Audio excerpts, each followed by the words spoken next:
in the media conference with Lal Goel, which is brought to you by V4 News, Global TV, V4 Stream, Malnadu TV India, News Gaon Se, Samvad Sarokar News, Bharat Post News, Organ Donation India Foundation and Gyan. Our endeavor is to enlighten you with the current topic. And today we are having a very, very interesting topic, that is success mantra for business. Love your business, it will love you back.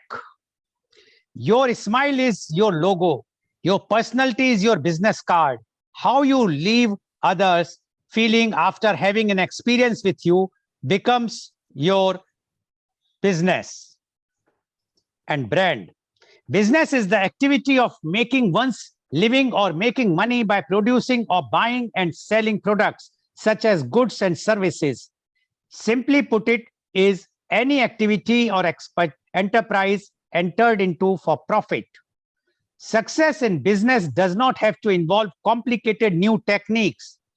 Here are few mantras to help any business to grow and flourish. Although these mantras were used, I can say, pre-pandemic time, and now today, because we have a very, very expert panelists who are in this field, they will give their views, but I am giving those mantras which generally businessmen use and which were found to be very, very useful. The first is do it your own way. Learn from others, but follow your own path. Every journey is unique. Be agile and flexible, but maintain your determination to succeed. For sustainable high growth, find a coach or mentor and use them to help you drive the business forward. Don't stagnate, innovate. Keep your ear close to the ground. Use competitor and market data to keep your business competitive. Be creative and differentiate your offer from the competition. Seek innovative ways of doing business. Know your market and your customers. Know your market, its segmentation, and your position in it. Constantly ensure you know your customers' wants and needs. Use market research to understand your customers' buying habits. Promote the benefits of your offers, not just the features. Build a strong brand. Brand is everything. Strong brands stimulate desire. Build a compelling and valuable brand and work tirelessly to promote it and maintain its values. Focus on quality, service, and value, not the lowest price. Don't concentrate on price. The customer you really want are the ones who focus on quality, service, and long-term value. Make sure your brand value supports your proposition. Employ the best people. Pay them well and work them hard. Employ fewer people, make them multi-skilled and pay them well. They will be better motivated, more focused, and less likely to leave you. Encourage team working. Establish small project teams to achieve key business aims and reward success. Be lean and mean. Maximize income and minimize costs. Relentlessly seek out wasteful activities in all its forms. Embrace a culture of continuous improvement and involve everyone in its deployment. Be flexible and adaptable. Usually, the winners are those most able to react quickly to change and adapt in a market-responsible way. Often, they will turn a crisis into a new opportunity. Build cash reserves. Cash is king. Invest carefully and build reserves. Create a culture of lifelong learning and education. Invest in the development of your staff. Encourage skills development and a lifelong learning culture. Skilled and motivated people make fewer mistakes, produce better quality, and are more productive. Promote enterprise and participation. Plan, plan, plan. If it takes a man 4 hours to chop down a tree, he should spend the first 3 hours sharpening the axe. Create practical plans with defined actions. Monitor and update. Use the Deming cycle. Plan, do, check, act. Communicate your plans. Lead from the front. Show your leadership, be visible, active, and supportive.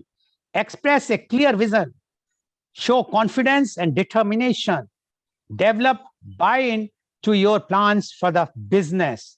Finally, always remember the two C's. Without these, you don't have a business, customer and cash. Now, to discuss this very, very important, relevant topic, that is success mantra for business, we have a very, very elite, knowledgeable expert in this field, who are authority in this field, I must say. And I would like to invite first guest of my today's program, and he is Professor Dr. Mohanlal Agrawal. Professor Dr. Mohanlal Agrawal is the former Professor of Marketing, Innovation and Management, IIM Lucknow, XLRI Jamshedpur, and California State University, USA. He is President of Indo-Gulf Management Association. He is US Fulbright Fellow Boston, EFMD Fellow Paris, and British Council Fellow London. In 2019, he was ranked among the 251 most fabulous global education leaders. Welcome, Professor Dr. Mohanlal Agrawal. Professor Dr. Mohanlal Agrawal, you are one of the leaders in marketing and innovation and management. And today, for the successful businessman or for a success of a business, all these three are required very badly. So we would like to know from you your success mantra for business. Professor Dr. Mohanlal Agrawal, please. First of all, thank you very much, Goel Saab, for giving us this honor and opportunity to be with you alongside Dr. Chaturvedi, who has always been an inspiring person for many of us. In fact, most of us have learned from him how to do things in a very, very humble but honest and at the same time excellent manner. And that is the thing that we have learned from him. I'm also very happy to be at this particular moment with a young man who is building brands in India, who is helping big brands, that is Mr. Gyan Prakash ji. I'm very happy to share this stage with him. And then finally, of course, very, very happy to be with Jarier, because Jarier has been an excellent person in terms of providing strategic inputs to the organizations, to the startups, and he practices what he preaches. So in terms of his own success, he has been doing that as well. So it is difficult for me to perhaps follow on what you have given, a wonderful list of success factors for business. Good thing is that this list is growing, as I was mentioning earlier. And good thing is that many things which we thought were success factors are no longer success factors.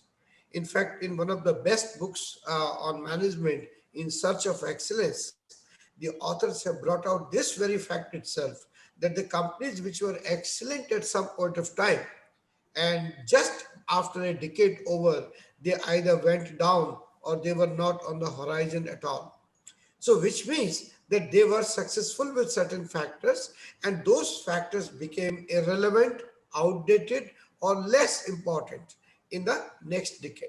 So that is why I believe that the list is growing is a very, very powerful statement to make. There is another good news, and that another good news is that success mantras are quite different from the reasons for failure. The reasons for failure are not opposite of what success mantras are. So many times we think that if you do this, you will succeed, but you will not do, then you will fail. That is not the case. Again, here I invoke the two-factor theory of Herzberg, in which he said what satisfies people is different than what dissatisfies people. So the same way in business also, we need to be very careful to understand what makes it successful and what makes it fail. Probably I will not talk about the second too much because this is not exactly the topic, but let me talk about the first one a little bit more by providing just 4 or 5 factors which I believe are contemporary and which I believe are important for the success of a business. The first thing for any particular business to succeed is to have a very robust business model. Robust business model means that you do not have to just cater to the market based on your passion, based on your emotions, based on your feelings. I mean, at one time, my very good friend, who is the creator of Big Bazaar in India, he and I were talking on the same, you know, level, and he said that Dr. Mohan, passion क्या करेगा? पैसे का काम पैसा करेगा, passion थोड़ी करेगा. So at some point of time, we have to be very clear between passion and paisa. I'm talking here paisa. Paisa happens to be the essence of business model. That where will you make money? When will you make money? How will you make money? Now, this making money is not in a very pejorative sense, but in the essential sense of business, that where will I be successful? You know, if you are on the borrowed capital, further investment, there will be a time when even the investors will say, what the hell is going on? Yeah, when am I going to see the dime of the dollars that I have paid to you? So therefore, business model is number one. Please keep your emotions with you without any doubt. Remain emotional, remain passionate, but also become realistic that where I will make the money and whether I will continue to make the money with the same model, or do I need to bring in an additional sub model into this particular model to make myself going. So that will be point number one, or whatever, submission number one. Submission number two is that the organization must be very, very clear about the vision and mission. The vision is what is telling you you will be, or you should be, or you want to be in times to come. And mission is which is connecting you to the society, which is giving you license to work, license to operate, license to use their resources. Because if the mission is not socially beneficial, socially connected, socially relevant, organizations will have difficulty to survive. A very, very good example is of cigarette smoking or any other those kind of products which had a problem. One of the finest companies in our country is ITC. And ITC is having a flat growth. In such a scenario where we are talking about India, in that particular India where every share is just going through the roof, people are just minting money every day, the share of ITC is languishing. And why it is languishing?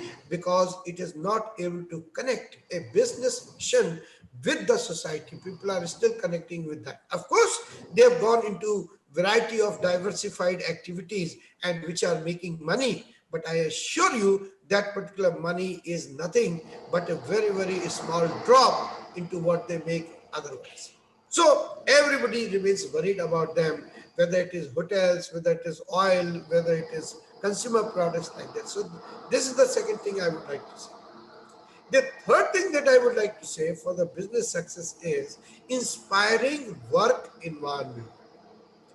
The companies which really, really succeed are the companies which go on the shoulders of loyal employees, the employees who do not know much but are willing to learn much in order to make the organization go. It is a shame for any organization that a talented, experienced person remains disheartened in the organization and therefore not bringing the best to the organization, which has hired him or her in the hope that they will provide the next horizon, or they will provide the next power, or they will provide the next energy for them to succeed. So this is the third point I would like to make, that please take care of the employees. A very, very good example again I would like to give here is of Southwest Airlines, which says that customers are not my number one priority. Customers are probably number two or number three. The first priority is my own employees, the people who are working for me. So that is why this becomes a very, very big success mantra, that how did you take care of your employees? They will save you. An excellent example, again from manufacturing side, is a company called 3M. 3M is one of the most innovative companies in the world where patents are filed left and right and center every day by the employees. How are they able to do that? They are able to do that because the company macro manages them and not micro manages them. Macro management is their career, their ambitions. They become entrepreneurs rather than entrepreneurs. Entrepreneurs within the, or which is called corporate venturing. Corporate venturing is done by that. If employees are not able to do that, I'm very much reminded, one of my client companies is Haldiram. And when I go to Haldiram and talk to them, many of the products and others are brought by them, not by the top management or by external consultants, but by the people working within Haldiram itself, who tell us A, B, C, D products will be helpful. And then we work on them. So this is the third thing I would like to say, inspiring and engaging employees. The fourth, very, very important today is speed to the market. Analysis is good. Analytical paralysis is bad. Analytical paralysis is when you are thinking too much, analyzing too much. And in the process, you are just becoming almost like an academic rather than a practitioner. A practitioner does also analysis, but he does with a action point of view. So to me, timing is very important. If you're not on time, yes, I don't want you to be the number one all the time. I understand that people who are number one in the market also faces problems, but at least be number two, at least be number three. But why you are when the market is at the fag end of its demand and then you are entering? So that is again to me a problem. A very, very good example of that is P&G. Procter and Gamble decided that they will like to go to the market from concept to the market within months rather than within years, and that too on a global scale. The things which used to take years, now they said, let's cut it down. Let's bring from years to months, and they were able to succeed. The final point, and this is where I will stop because I want to listen to wonderful people that you have on your show. The final point which I would like to say, very, very important for me is incessant customer focus. Incessant customer focus. I'm not talking about marketing, I'm talking about customer. And when I say customer focus, I meant customer needs, wants, and everything that the customer would like to have. In other words, ambitions also. If you make your customer successful, I assure you, customer will make you successful. Because customer will always go to those people who make them successful. Some hospitality examples. Some of the companies which have stood the test of time. If you look into their business model, customer is really number one.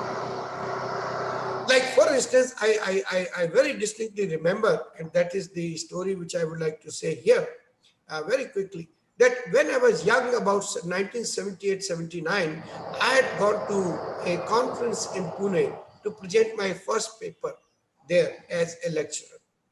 And after that, I went to a particular market of Pune where I was just watching things, what will happen. Since it was my first time, I also wanted to meet Acharya Rajneesh at that time. I had the appointment with him. So I was just thinking that how should I, meet him? But I was thinking and talking about, and there I was in front of a shop. And that particular shop fellow said, Kya mangta hai? I said, sorry, I don't want anything. Why are you? He said, no. Kya mangta hai? I said, no. I did not know at that time that kya mangta is a very, very easy word used by Mumbai or Bombay cars and all. I said, no, I don't want anything. He said, in that case, hawa aane de. Hawa aane de means just leave this particular shop and go somewhere else. This is the problem. I could be the customer of his tomorrow. Will I go? No. Well, on the other hand, there are many shops I know who will say, Arey sir, why are you standing outside? Please come inside, have a glass of water, or tell me who are you and all. That's the point I want. So success mantras are many, but I think good thing is they can be compressed into some big points. The last thing I would like to say, which I mentioned earlier, that failure mantras are or failure reasons are many. I'll only just say one, and that particular thing is becoming complacent. Becoming complacent in your past success and stop innovating. The moment you become these two, you are on the road to hell. And this is where you will end up because you have become complacent and because you are living in the past and because you have stopped making new changes.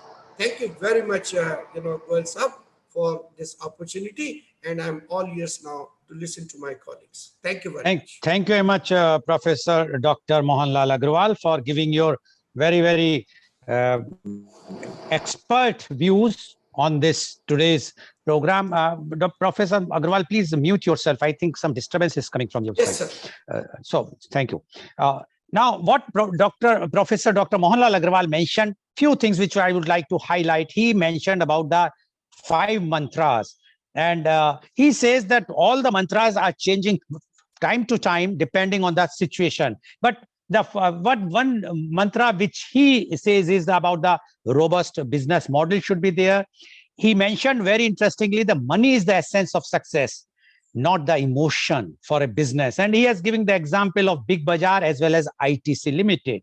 He has mentioned about the taking care of employee. According to him, rather, he has given the example of one airlines. He says they say that they are taking more care for the employees. They are not that much bothered for the customer, and they are putting the customer in second or third place. So that is one of the mantra for the success if you are taking care of your employees. Then he has also mentioned about the 3M and the Haldiram, because according to him, they have given the free hands to their employees, and their employees are doing taking all the major decisions, not the top management. So they have that much faith, and they cultivate that entrepreneurship among them. And then he says about the timing of a business is very important. When it's a fag end, if somebody is entering, and which we have seen also in recently in the pandemic, that many people started going for the mask manufacturing, kit manufacturing, or even for the sanitizers, and they found that the demand has gone down. So it all depends what timing you have entered, and he has given the example of P&G. And then he says the customer focus, although at one point he says the employees are more important, and at one example he has given that the customers are on the second and third, but the last point which he says, the customer is important, and customer should be given more and more importance. So I'm sure when he will come in the next round, definitely he will clarify what he means, that one side one mantra says this, and last but one more thing which he has said is the failure. Reason for the failures are many, but one reason is when you become complacent, when you are in past, when you think that you have done big things and you are not updating yourself, then your doom is very much can be seen. Thank you very much, Professor Dr. Mohanlal Agrawal, for giving such a very I must say enlightening views. I'm sure our viewers today are getting all the top experts views in a very condensed way, although you people are talking in the conference for hours and hours, but here in 10-15 minutes you are summarizing. Thank you very much. Now I would like to invite my next guest, and he is Dr. H. Chaturvedi. Dr. Chaturvedi is the Executive President of Education Promotion Society for India, EPSI. He is the Professor and Director of Birla Institute of Management Technology, BIM TEC at BIMTech, Greater Noida. He has more than 42 years of experience in teaching, research, and academic administration. He has been director at All India Council for Technical Education, AICTE, a statutory body under Ministry of HRD, Government of India. Being a renowned management educationist, he has been deeply involved with national bodies like AIMA, NHRDN, AIMS and the Indian Management Conclave IMC, organized by the MBA Universe.com. Dr. Chaturvedi is a member of Board of Governors, Indian Institute of Tourism and Travel Management, IITTM, Gwalior, under the Ministry of Tourism, Government of India. He is a special invitee, member of editorial board of the Indian Journal of Higher Education, IJHE, Mumbai. He is in Board of Governor, United Nations Global Compact Network, India, New Delhi. He is the member of Advisory Board, Asia Pacific Center for CSR, Sustainability, UNGCNI, New Delhi. He is the member of Advisory Board of ABES, Institute of Technology, Ghaziabad. He is member of Board of Governors of the Global Research Foundation for Corporate Governance, GRFCG. He is member of Board of Management, IIS University, Jaipur. He is in Board of Governor, Birla Global University, Bhubaneswar. He is member Board of Management, CT, Birla Global University, Bhubaneswar. He is in the member of BOG of DIT University, Dehradun. Dr. Chaturvedi is the trustee and the executive president of the Education Promotion Society for India. He is the academic council member, Manav Rachna University, Faridabad. He is also the founder president of the Alumni Association of Agra University, AAAU, BIMTech Foundation, and Rangnathan Society for Social Welfare and Library Development, RSSWLD, Uttar Pradesh. He is also main trustee of the Atal Incubation Center, BIMTech.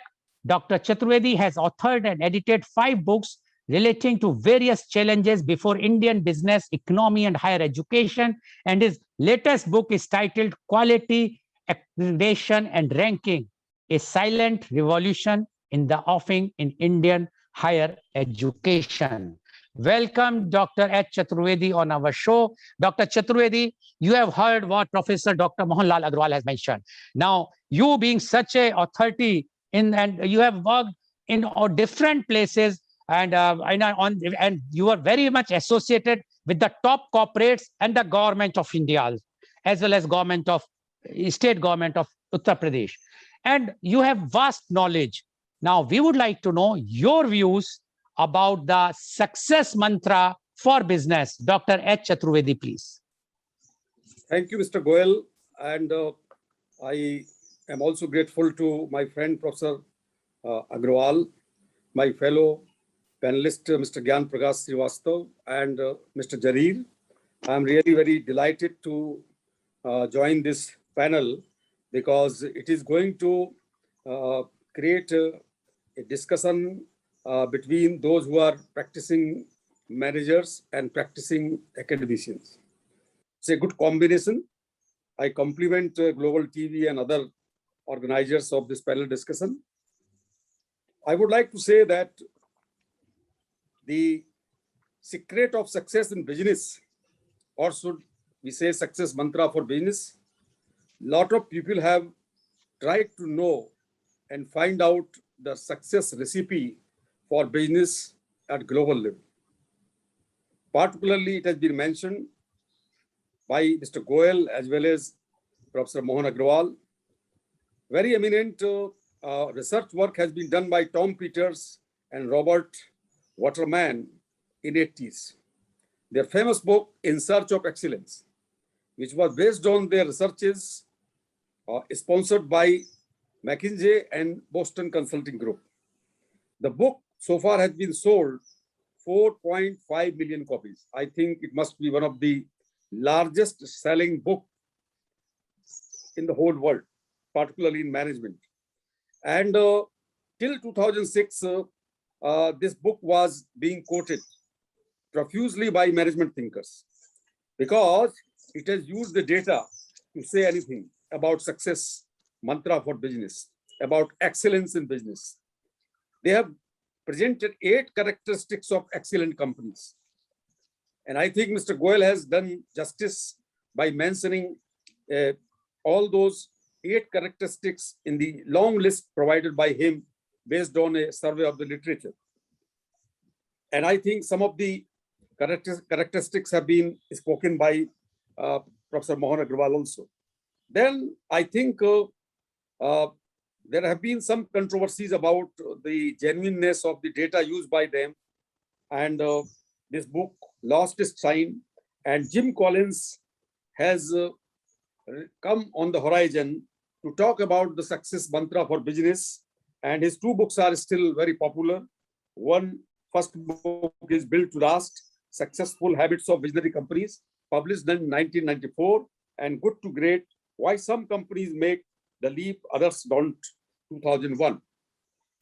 And he has provided a list of 7 characteristics of good to great companies. So these 7 I would like to mention. Level 5 leadership. Level 5 leadership, it is also called servant leadership. Second is first who, then what. It is about recruiting right kind of employees and posting them on right kind of positions. Confront the brutal facts. So this talks about the emphasis on performance orientation, efficiency. Has concept, it is based on 3 elements: passion, best at, in which business, and driving resources. These are the 3 elements of this characteristic of good to great companies. Then culture of discipline, and 6th, technology accelerator, and 7th, flywheel. And it talks about that the company should not decide everything at the top, but it should allow the small units, small departments to take their decisions themselves. So these were the 2 very famous, eminent researchers, authors who have talked about excellence and success in business. Then I come to another aspect of business, that is lack of success or lack of excellence in business, or the failure in business, particularly how do good companies fail. And here I would like to quote one of the very eminent thinker and professor in marketing, working for last 50 years in US universities, Professor Jagdish and Seth. Professor Mohan Agrawal may be knowing him very well. And he has written so many books, I think more than 24 books, which are read and used all over the world.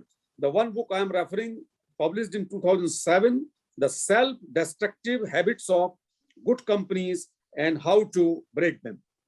Very interesting book. He has also used the data, and he has listed 7 self-destructive habits of good companies. You may be running a good company, but if you have any of these 7 bad habits, there is a lurking danger that your company may change into a bad company or a losing company or a failure company. These are denial. Number 1 is denial, means living in your own myth that you are great and following the orthodox way of working. Second is arrogance, which means that people at their zenith of success become arrogant. It happens in politics also. It happens in business also.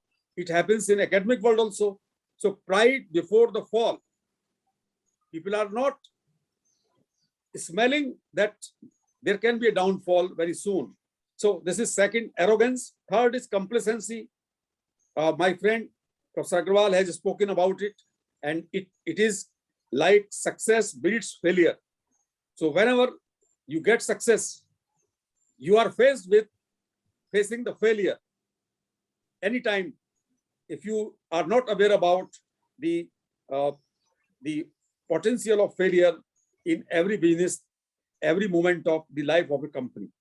Then fourth was competency dependence, that is curse of incumbency. In politics, we always listen or read about anti-incumbency factor. Anti-incumbency factor. Many times it works. Many times it does not work. So this is also in business, that if you are depending too much on your success in the incumbency, you may face the failures. Then competitive myopia, that you are prejudiced about your competitors and you are not feeling afraid of the competition. You are only talking about their weaknesses, or you are thinking that they are lagging behind and future also they will lag behind. Then territorial impulse, that is culture, conflicts, and tough wars in a company inside, groupism. And seventh is volume obsession, that you want to increase the sales without going into the cost factor and falling margins. So these were the seven self-destructive habits of good companies. And Professor Seth has provided list of solutions, these seven destructive habits. Now, I would like to take 5 minutes more about talking that in post-COVID world, sometimes we call it the new normal, what will be the two most crucial factors of success and failure of corporate world, corporate entities, companies, firms? The first of all, I would like to tell, that is not knowing well that the current normal may not continue forever. Till March 2020 or before March 2020, the world was living its own paradise, and people were feeling that they will continue to grow, and there was no danger of the massive destruction of the economy and society due to a global epidemic. Before the COVID-19, I think in the 20th century, in the last part of the 20th century, in Southeast Asia, there have been SARS and many other epidemics, but those were limited to particular regions. And world has forgotten the fact that 100 years back, there was Spanish influenza, which has affected the whole world. More than 50 million people died. And out of those 50 million, around 10 to 20 million people were from India. So massive destruction has taken place 100 years back, but the COVID-19 has surpassed all past epidemics. A famous author has talked about a black swan moment in the business or economy or society. I think we are facing the same thing today. There are many scientists working about second wave, third wave, and the changing of formation of the virus in different forms, but still nobody can say surely that what will happen in next 1 year or so. Whole world is fighting with vaccine and with accelerating the facilities in health sector. So I would like to say that the future, COVID has given one lesson at least, that the future will become more uncertain. Not only more epidemics, maybe more dangerous than COVID-19, may continue to come in next decades or so. Along with epidemics, let us not forget one major problem which businesses are likely to face is the problems related to global warming, climate issues. So massive floods, drought, natural calamities can come anytime in the whole world or part of the world, and it can disrupt the business. How well equipped are companies to face these probabilities in future?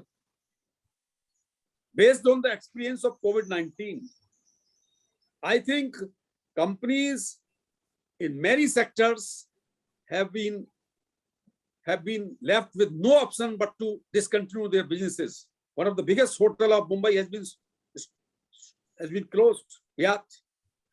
And 20% of the big hotels are not working, shut down. It is happening around the world. And it is not affecting only the airlines and the hospitality industry. It may be affecting many other industries. To conclude, I would like to say the first probability will be the black swan movements arising out of more dangerous epidemics and also the natural calamities. And second, last point I would like to say, the disruptive technologies will also force companies to think about continuous innovation in their businesses. If they do not continue, artificial intelligence, blockchain, deep learning, machine learning, robotics will disrupt all businesses. And I tell you that a lot of researches are being held.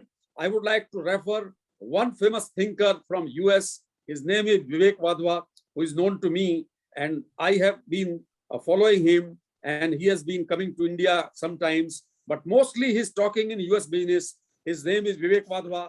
I would like to refer two books. One book is Driver in the Driverless Car. This book is about how our technology choices will create the future. So it talks about disruptive technology, which is going to affect the future of business. And second book, which came in 2020, or I think early 2021, it is From Incremental to Exponential, how large companies can see the future and rethink innovation. It talks about innovation being accelerated by the exponential technology. Exponential means that currently we have been following incremental technology or incremental growth, 1 plus 1 plus 1, 1, 2, 3, 4, 5. He's talking about 1, 2, 4, 8, 16, 32. The rule of information technology, famous law, Moore's law, which has been invented in 1965, that every second year, the computing power of a chip will be doubled and the cost will be halved. Here I stop by concluding to say that next 1 decade is full of probability of disruption, but at the same time, innovative companies will have ample opportunity to compensate their losses from disruptive technology. Thank you. Thank you very much, Dr. Chaturvedi, for giving a detailed description about the market situation and how the companies were successful and the future of the companies, according to Dr. Chaturvedi is. But what he says that earlier, those who were giving the success mantras found to be giving false data, although their books were very, very successful. But ultimately, another author or the management guru, he gave some new ideas, and then the things have started moving. But he is very much fan, or I must say following, of Mr. Jagdish Sheth. He says that he is giving some ideas about the hello, excuse me, Dr. Chaturvedi, I have given a wrong name. Jagdish Sheth. Yeah, sorry. Jagdish Sheth, S-E-T-H. Yeah, I said Jagdish Sheth only. I think Jagdish Sheth. He appeared on our program once with Professor Dr. Mohanlal Agarwal. So he says that he has given the reasons why the companies are failing. Because if the company is successful and if those companies fails, then there is some reason. And he has given 7 reasons, and out of which arrogance is there, complacency is there. But interesting word he used is incumbency, because we have heard about the incumbency in the politics. We said that this particular government is now facing incumbency, anti-incumbency factor. But he says even in the business, the incumbency is there, where you are not doing something new. If it is the same management and they are having the same products, same marketing strategy, then the incumbency will come until there is something unique in the business model.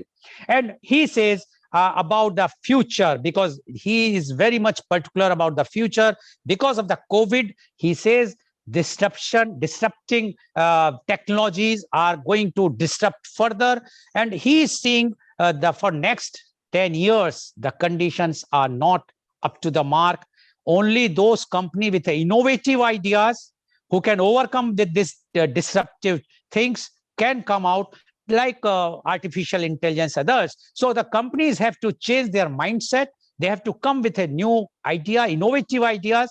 Then only they can survive, because nobody knows up till when this virus or some new virus will come and disrupt the business at all. Thank you very much, Dr. Chaturvedi, for giving very, very enlightening views. I'm sure our viewers are getting so much enlightenment today. It's a really very enlightening session. Now, I would like to invite my next panelist, and he is Mr. Jarir Omran. Mr. Jareed is the director of Intlaq. He is the co-founder of FoodMeet UAE. He is an entrepreneur, innovator, management consultant, and business professional with over 15 years of successful leadership experience in both tech entrepreneurship and consulting. He is having significant experience in consulting, professional advising, sales management, and business development. His extensive know-how in the Middle East and North America, combined with big picture orientation, adaptability, intellectual curiosity, talent development, and commitment, distinguishes him as a collaborator and trusted source with global reach. His industry experience in startups, technology, pharmaceutical sales, management strategy development, nutritional product promotion, insurance competitive strategy, reformulation allows leverage of breadth of knowledge.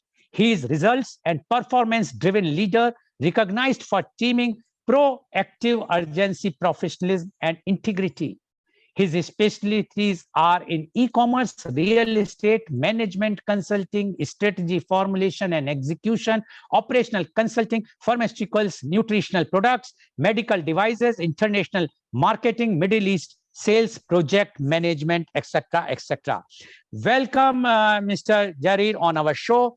Mr. Jareed, you have heard our earlier panelist, Professor Dr. Mohanlal Agrawal, as well as Dr. Harvansh Chaturvedi, and they have given a very descriptive views about the success mantra of the business as well as they have given also some views about the failureness of the business. Now you are in a very I must say in a comfort zone right now, because UAE overcome pandemic, which is not there. Still, we are struggling in India. Plus, you have an advantage because you have been educated in a very big universities in USA, and you know the USA and UAE marketing very well, and the businesses. So you have that insight. What we in India, we just see how the USA's people are talking. Even Dr. Chaturvedi has quoted the authors. Right now, few of them from India, but they are in USA. So we would like to know from you your views on the success mantra for business. Mr. Jareed Oemran, please. Mr. Jareed, can you just come closer to the screen so that, yes, better? please. All right. Yes. Thank you for allowing me the platform to speak, and thank you for all the panelists. It's tough to start in the middle, right? Because a lot of the success mantras have been covered, right? And both Dr. Mohan and Dr. Chaturvedi have covered a lot of the mantras with the perspective of academics, the men and the women in sciences that are going out and studying all the aspects of commerce, of labor, and then aggregating, compiling, and coming up with analytics and trying to understand what's actually going on in business. And so I've been fortunate enough to come at it from two perspectives. One on an advisory level, which is in between the actual business and academia, and one where I operationalized startups and grew them. So I'll give those perspectives, and I'll try to add the value from that sort of scope. My take on it is you've got to define your vision and mission. That's the first thing that you start. And it's very unclear in the beginning, and you try to zoom in through several iterations. And the first business plan that you come up with isn't always the business plan that you move forward with. Based on the inputs and the development of the inputs, you refine things along the way, or you could just throw it out completely. So I think that's always a good place to start. And and when you think about that, you know that a fair majority of the initiatives, projects, programs that you start get thrown out because competition is too high, too much funding required, no market fit, leadership isn't there, the right team. So a variety of reasons kind of excluded from eventually getting to the market. And then once it's actually there, especially in the startup world, 90% of them fail. And that's a really high failure rate, right? So, so how do you avoid that? And there are books that are written. There's a lot of things that come up on the journey in the startup world. And if you're not adept, if you don't have the determination, if you don't have that commitment, it fails, and it fails miserably, right? People put in their time, their money, their effort, other people's time and money and effort, and it just goes to waste. And it could be for a small factor, like a disagreement with a co-founder, not choosing the right talent. And the greatest factor could be that your pricing strategy on a product or service is awfully wrong. So what I have seen from the consultant perspective is companies do it a little bit better. And I know that Dr.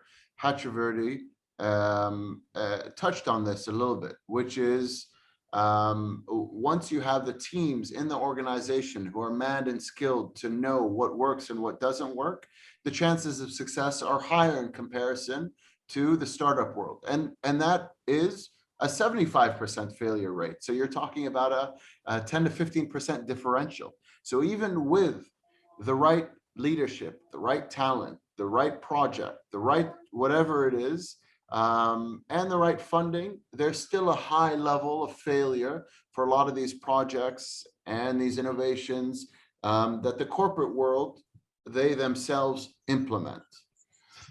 Now, what I've seen in my experience that limits that risk of failure are a couple of things. One is luck, and this is a really big factor. And we've tried to define luck in different ways, but it's the right product, the right time, and the right place. And I'll let the academics try to define it. But I've been lucky a few times, but I've been unlucky a million other times, right? And so it's when you find that moment that you want to capitalize on that luck and really build something that's great, and really go from that small chance and make it expandable, scalable, and much bigger. The second thing that I've seen is the embrace of technology and the embrace of sort of digital technology. It's not going anywhere. I mean, it's a force to be reckoned with. And like the professors earlier mentioned, if the innovations that you're coming up with in your organization, in your teams, doesn't sort of foster that technology culture, then you're going to struggle.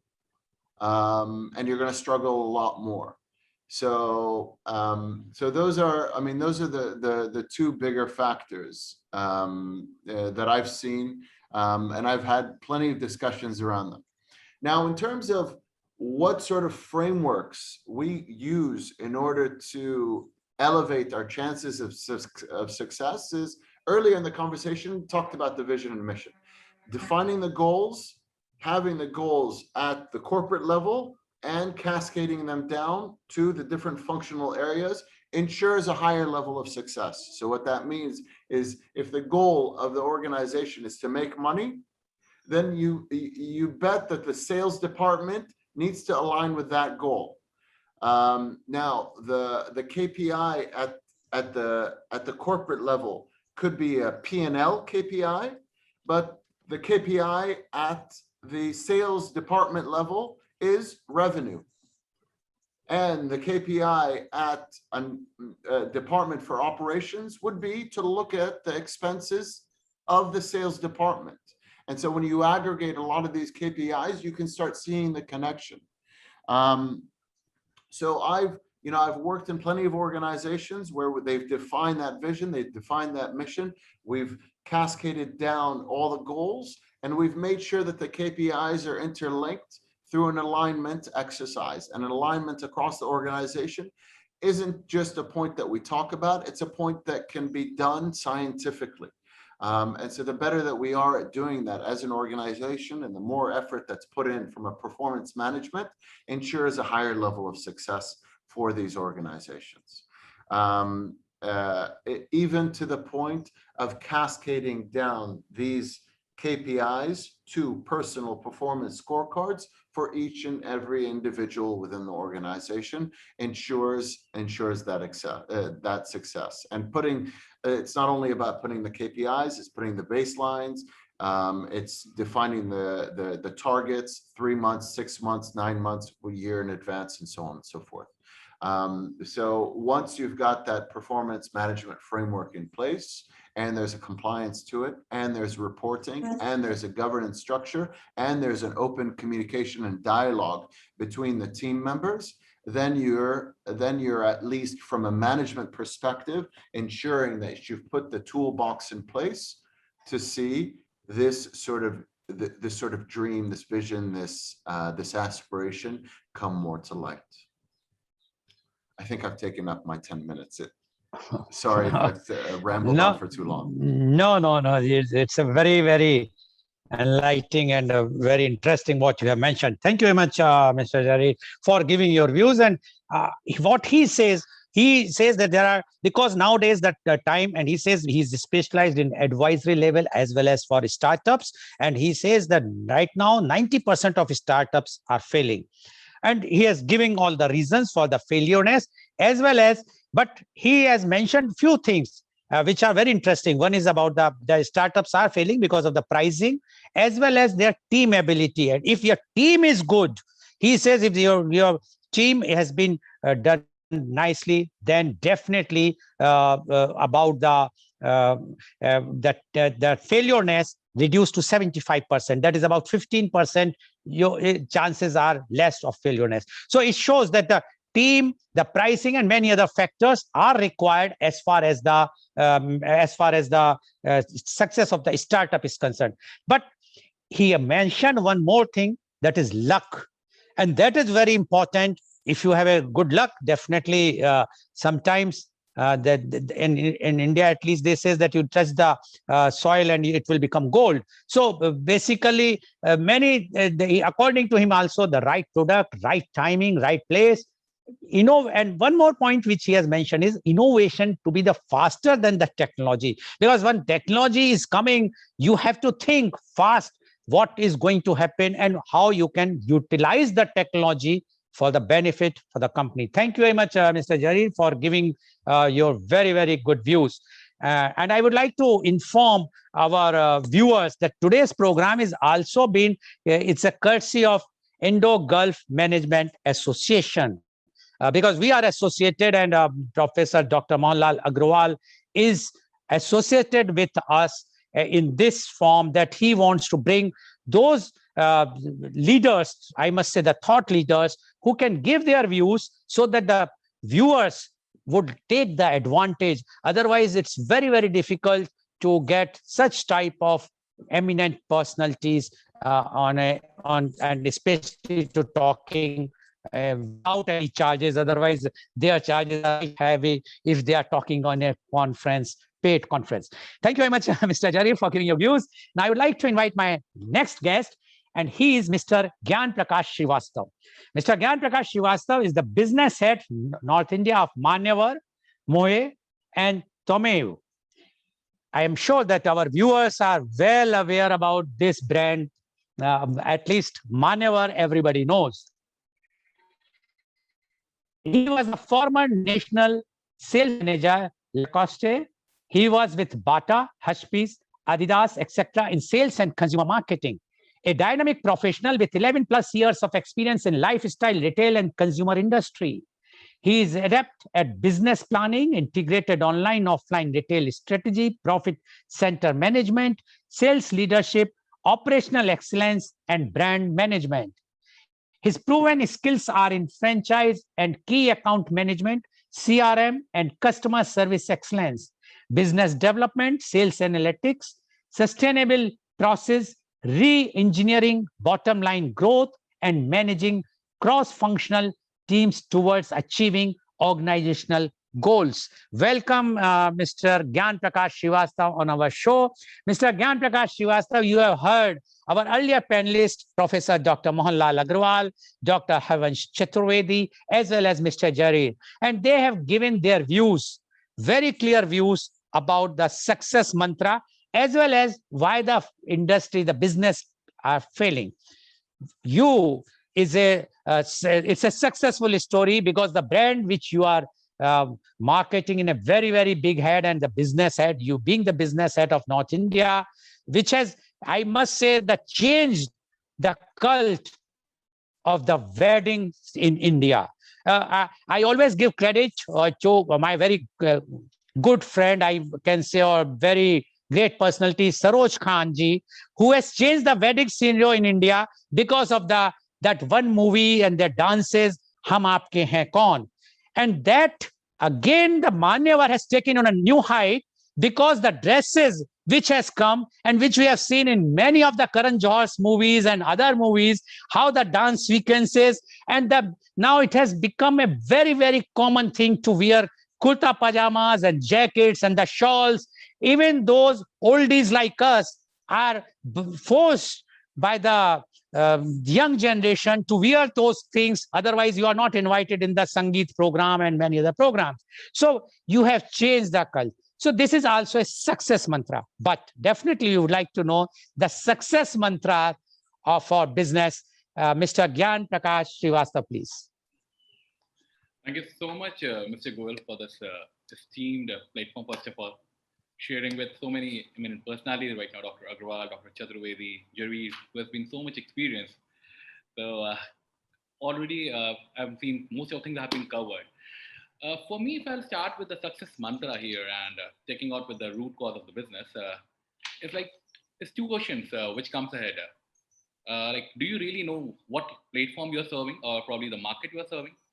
So what I always say, do your research. It's like customer and market understanding is very important. Where you want to place your product or you want to serve a customer, these two things goes along. And it's always said, do something different, because people want to be unique, want to be known for something what has not been in the market. But it's not always meaningful. It has to be meaningful. It has to be value with this. So a recent example, what I really saw in the last days, the COVID was bigger problem than what we thought about. A company called MyLab came up with Covishield. People had a problem getting themselves tested. The slots were not available, personals were not coming, and there were different kind of things happening. This company came up with a product at the right time. So the right time is also very important at the same time. If you launch something later than what is required, or probably too early, the usage and importance will go away, fade away. So there are certain element which comes with all these factor of success. And there are many, as rightly quoted by the panel members here. So I'm just adding to these three things, like consistency. What I keep is very important. Communication is another thing which is very important. So when I talk about consistency, it's like even if you get failed, you have a learning, like what you didn't do right. You have to correct it instantly. And the consistency, like you have to go on with the process, re-engineering that I was doing with the process model. At the same time, knowing your customer and communicating with them, associating with them. So it's what I always feel, that it's not the product what a customer actually buys. It's the emotion what they buy. It is the connection what they buy.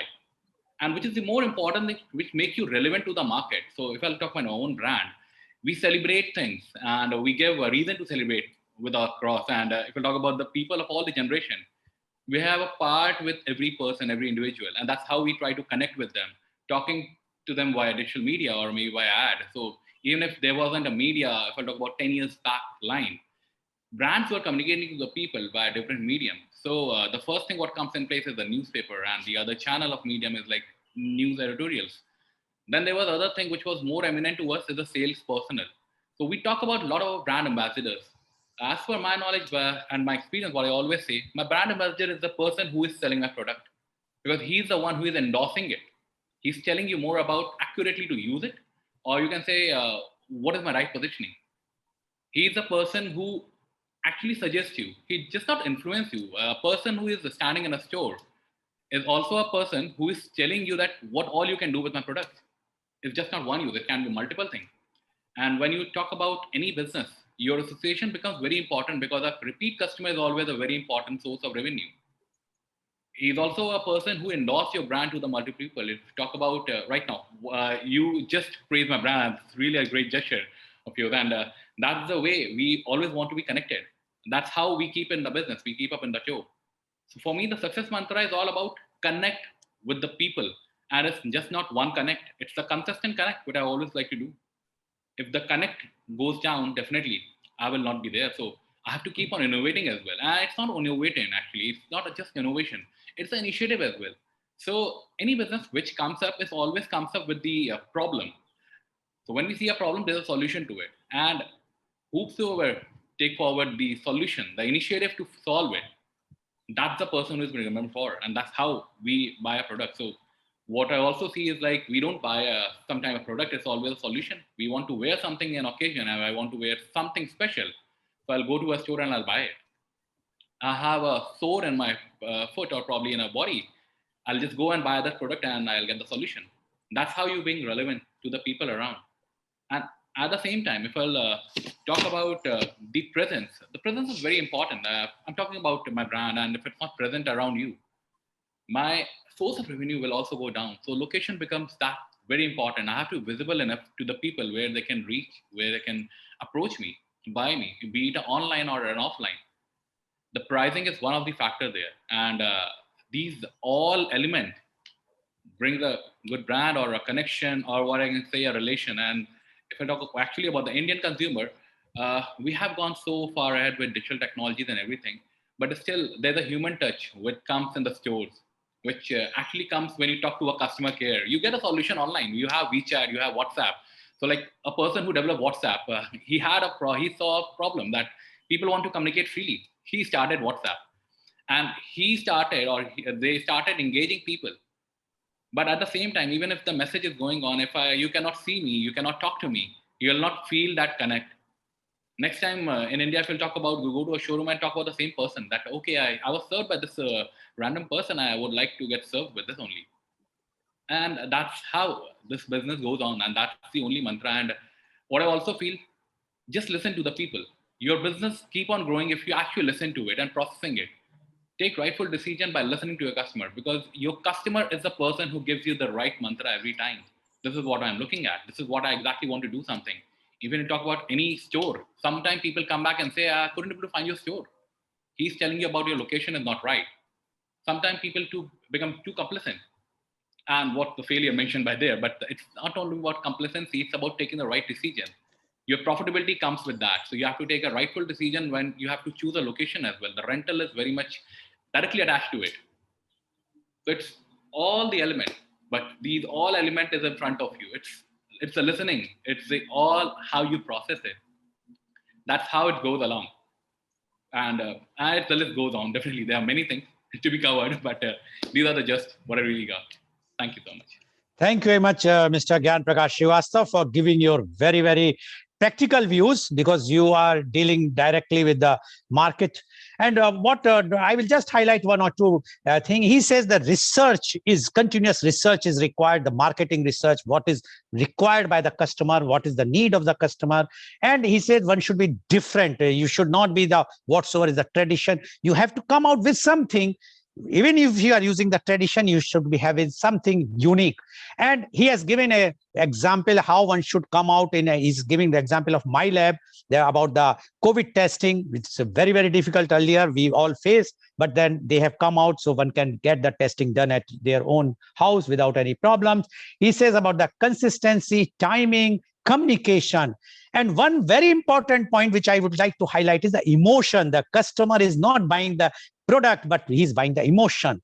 So basically what he says is the customer feel that if he is buying something, it's very emotional, and for which I can give the credit to Manyavar that they are using the appropriate brand ambassador like Virat Kohli and others, so that they are talking about such type of product and the people connect that immediately. Okay, if he is using and this type occasion, happy goes. So all those things are required. Human touch, he says that one should have the human touch whenever you are giving something.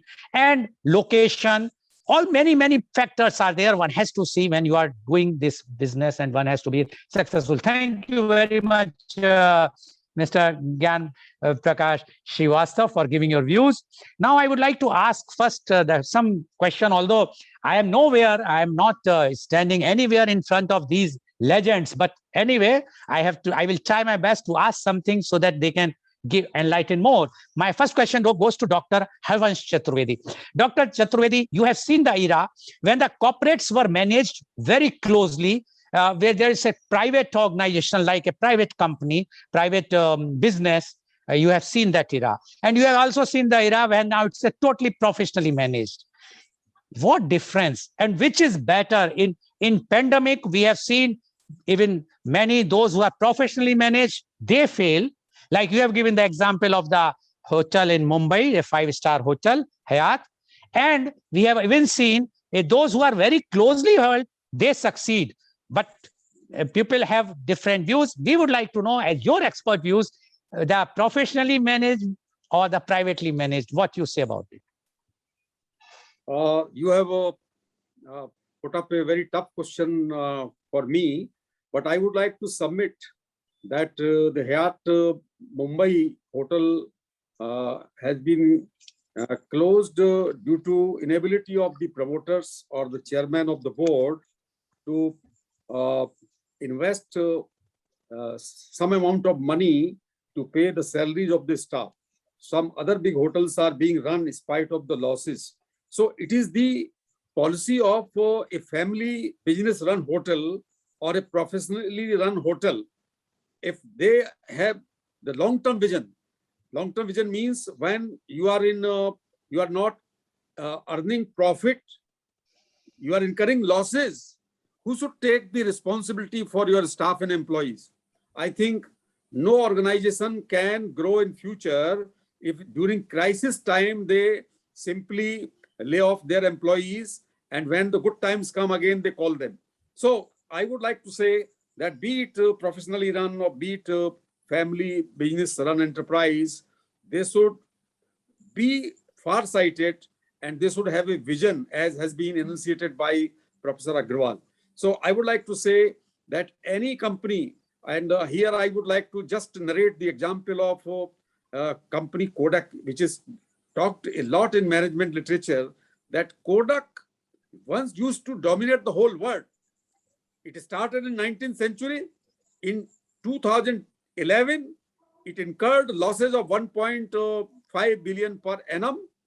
They were having 200,000 employees. They filed for insolvency, and the company was closed in 2012. What was the reason? In 1975, one of the engineers of the company developed a digital camera by using or understanding the future need and by using the disruptive technology, and presented before the board. The proposal was presented before the board that this camera can remove the requirement of the film and it will be the future.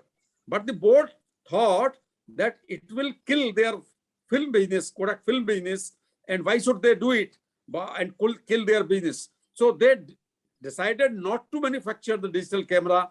Ultimately, they faced the crisis, deepest crisis in 100 years old company, and company is not existing. They are doing some other business.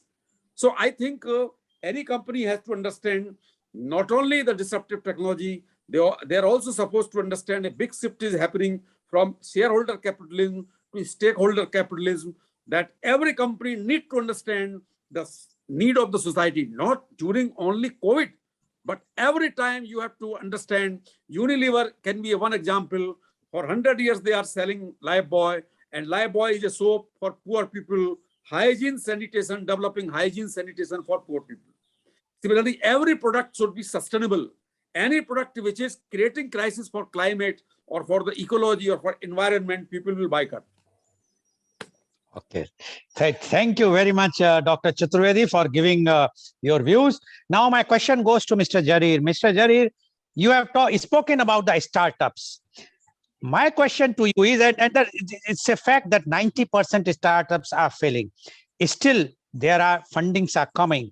But don't you think one of the reason is the promoters are become greedy, dishonest, siphon of the money, and they have no exit plan for those who are investing the money. Do you think this is also one of the reason in the failureness of the startups? Can you say that again? Because Just so I understand it. Yeah, my question to you is that the promoters are siphoning out the money because they have not seen, they are quite a new in the business. They have come out with an idea, they developed the idea, and they have come out with a startup, and the funding have been done by the investors, and then that money which they see, and they could not digest the money, and they siphoned out the money, or they spend the money in those dividendful expend, or they have wasteful expenditure they have done. And that's why the main reason is this, that they failed. Otherwise, the same ideas the other promoters are doing, and they are very successful. Do you think this is one of the reasons? Yeah, so this, I mean, it's a pretty loaded question. So I'm gonna break it down, right? So investors invest in companies which they think have a good product, a good team, and there's a likelihood of revenue and profitability somewhere down the line, right? If the product's good, there's a fit, it's being consumed by the market. Usually there are boards and governance structures set up within organizations that would limit wasteful spending or any form that especially as the money keeps on increasing, they'll probably limit the chances that there'll be any sort of corrupt or fraudulent activity or what have you, right? But there are examples. I mean, WeWork was a prime example where it was a real estate play. It was invested. SoftBank gave millions, if not billions, of dollars to this organization, and the comparable company, Regis, came out and said, how in the world is this company being valued at where it's being valued, right? And then it slowly began unraveling, and then there turned out that there was governance issues, there was management issues, there was culture issues, and eventually, the prime investor came and took over the company and came to some form of agreement with the previous founder, and they exited. Yeah.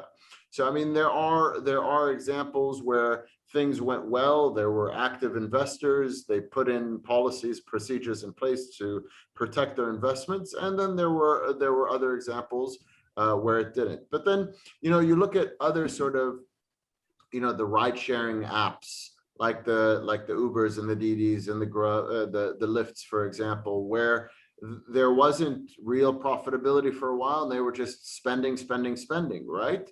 And at some point in time, the investors came down and said, we need to see money coming into our pockets, right? And that depends on the arrangement between the management team and the investors.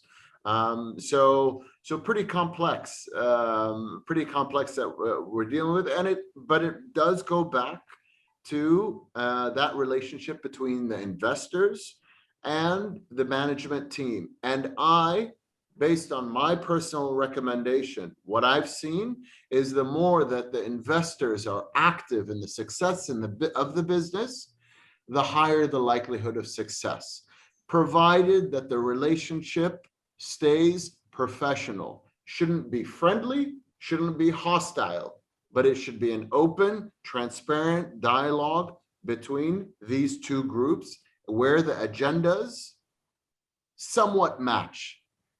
Agendas won't always match, right? Because investors want money. Management wants success. Two different KPIs. The success over here could just be defined as happy customers. We're making a little bit of money. They might not be looking at how much they're burning through, but the investors have a different agenda. So once you align these agendas, higher likelihood of success. Okay. Thank you very much, Mr. Jari, for explaining this. Now my question goes to Mr. Gyan Prakash Srivastav. Mr. Srivastav, you are in a brand and you know this COVID time was very, very difficult.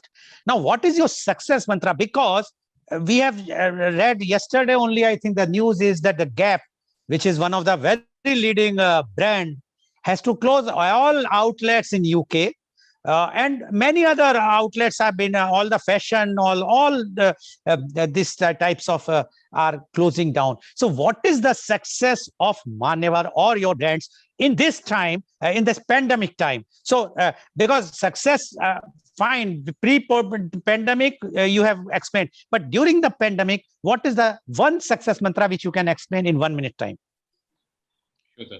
So, Mr. Goel, the first success mantra here, what I say is the connection, what I was talking about earlier.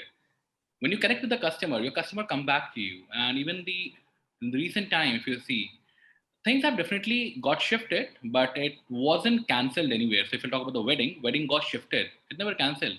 The moment wedding will happen or any celebration like Diwali, so the people come out to buy, they get connected. And what I was also talking about earlier is like Bharatiyata, what we came in the picture. So like connecting people with the emotions, which is the most important thing. And even the pandemic, when it comes, it wasn't a time we were looking at something going down. It was something what we looked at an opportunity to correct the thing what was not right.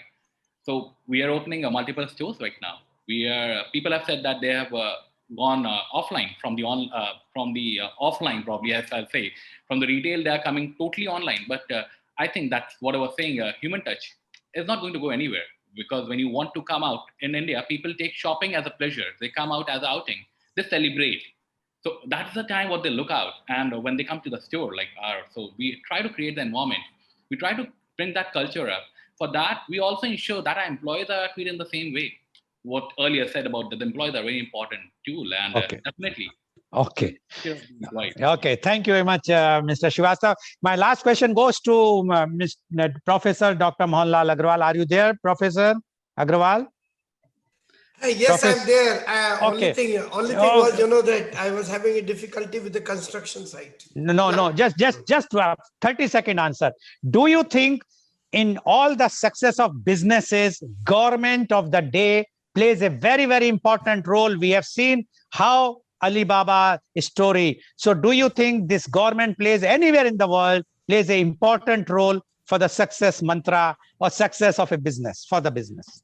Totally, without doubt, without government. Let me put it this way, that government support may not be necessary for success, but government disfavor is critical to your success. You may fail because the government is not supporting you. That's the thing I would say. So negatively, I'll put it rather like what they are doing for many companies here in India. I think you have just stopped saying about the Twitter. Okay. Thank you very much, Professor Dr. Mohanlal Agrawal. So viewer, you have seen today the experts, those who are authority in the field, they have given their views, success mantras, but they are very, very clear that you have to not read whatsoever is written in the literature. It's a practical thing, and practically human touch is required. You have to change yourself. You have to change. You have to be innovative. Technology is changing. The time is changing. One of our panelists says that time is very difficult, 10 years more. So how to do it, update you, that you have to see. take care of yourself, your employees. That is very, very important. And then take care of the customer also. So there are many things. And the last, which is very clear, is that the government of the day is very important, plays a very, very important role. They can break any company, which we have seen in China. And I will not like to comment now because Dr. Mohanlal Agrawal has already commented. So thank you very much for viewing today's program. And today's program is live telecasted by V4 News, Global TV, V4 Stream, Malnadu TV India, News Gaon se, Samvad Sarokar News, Bharat News Post, as well as for shown live on Facebook and YouTube. And our endeavor is to bring to you in the evening an achiever who has achieved in the short span of the life, and we would like to give the inspiring story from their mouth only. So today is my chief guest in the program called Kal Aaj Aur Kal Lal Goel Ke Sang at 4:30 p.m.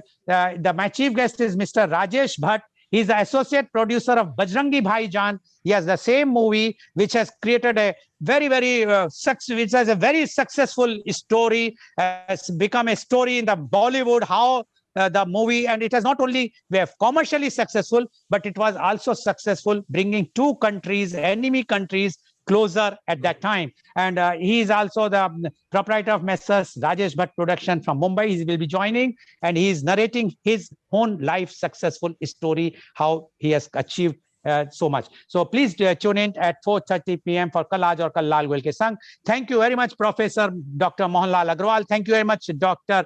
Harvansh Chaturvedi. Thank you very much, Mr. Jarir. And thank you very much, Mr. Gyan Prakash Srivastava, for joining and giving such a enlightening views. And thank you all the viewers for watching us. Thank you very much.